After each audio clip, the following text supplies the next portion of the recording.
Once again, welcome to Campus Site. This is your campus channel for news updates, students' views about different issues.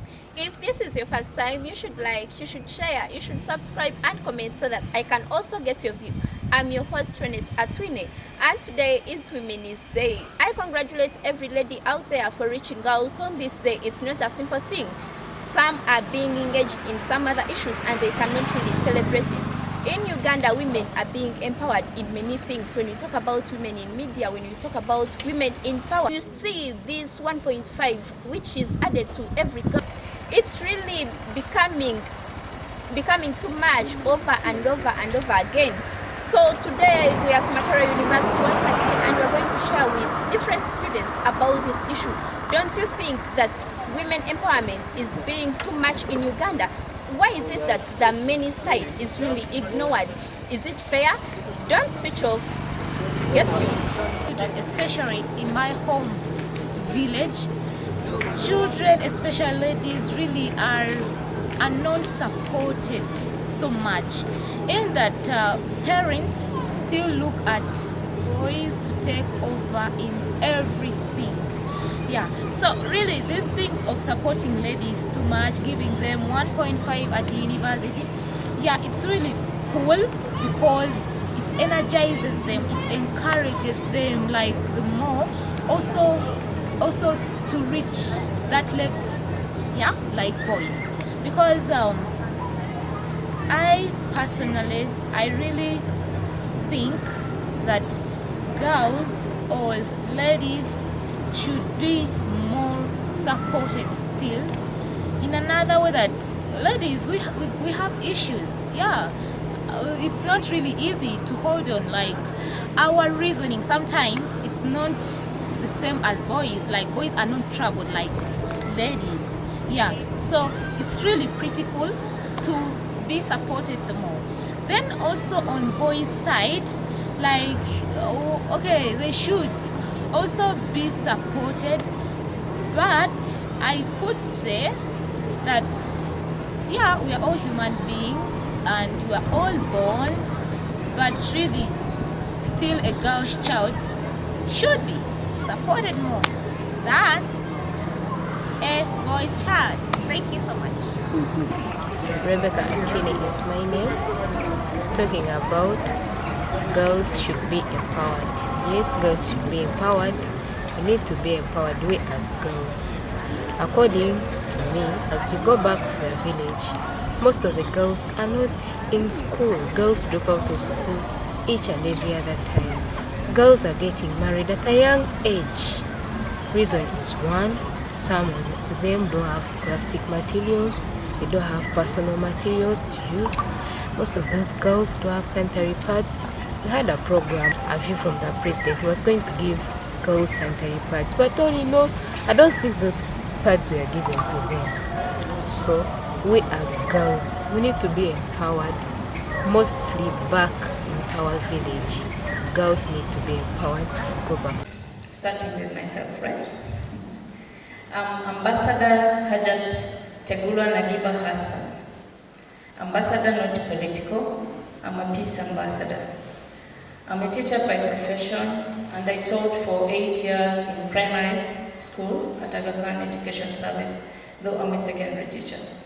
And then I've worked with young people for the past 21 years and the last 11 years I've been in the religious circles. We don't have problems. We need to find ways of dialoguing with these men so that they have a buy-in of what we want and how we want it. It doesn't have to have, I'm sorry for the gentlemen in this room, we have to have men work for us. Okay? We have to keep those positions on those tables. We have to improve we need to facilitate ourselves, to educate ourselves, to upgrade whatever it takes to be on that table to make meaningful participation. I have community work that I do in an organization called Restoring and Empowering Communities. And I have a 50-50 policy that whatever book club or programs I'm doing in schools and in communities, I need equal numbers of boys and girls. Without that, I don't do the work. Thank you so much. Hello everyone, my name is Nachisa Shalom, aspiring president, School of Performing Arts. There has been social structures, like in society, there's been a lot of patriarchy, and you find men are superior. A woman is supposed to be in the kitchen, then look after the kids, and then women are really so underrated. And then I think the reason is there is still more underrating of women than empowerment. That's why the government and then some other organizations are still emphasizing empowerment of women than that of men. Men are empowered well, but for the issue of women, they're just given opportunities to show what they have. By the fact that long ago women have been looked back at, been undermined, underlooked, so they've just been given an opportunity to show what they have, what they can. For example, like through the women have been able to come out with building ideas, have been able to come out with things that are recognized. For example, projects, for example, some big buildings in town, Kampala town, have been brought up by women specifically, and whereby, okay, men are also doing great work, but the opportunities given to women, the little opportunities, women are using them very well. That it is very important for women to bring them closer, because in long ago things, women were considered as weaker sex, whereby these homeworks were being given to the men. But today, there is a form of institutions or associations for the women. For example, FIDA, Uganda Women's Association. These associations came to help women also to get this formal job. They are not actually empowering women, they are like pushing up the women to be on the same level with men.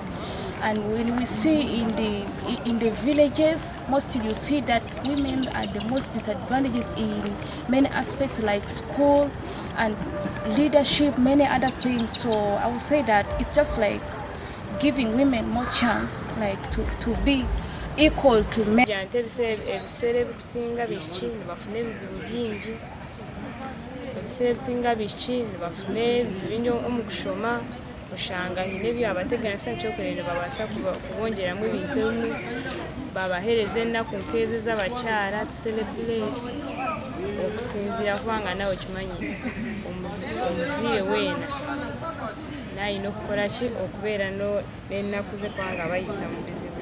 I think it's encouraging us young ladies who are still studying to also work hard, so that also be like the people, the ladies who have achieved it. I think that is what I can say. They should increase it more.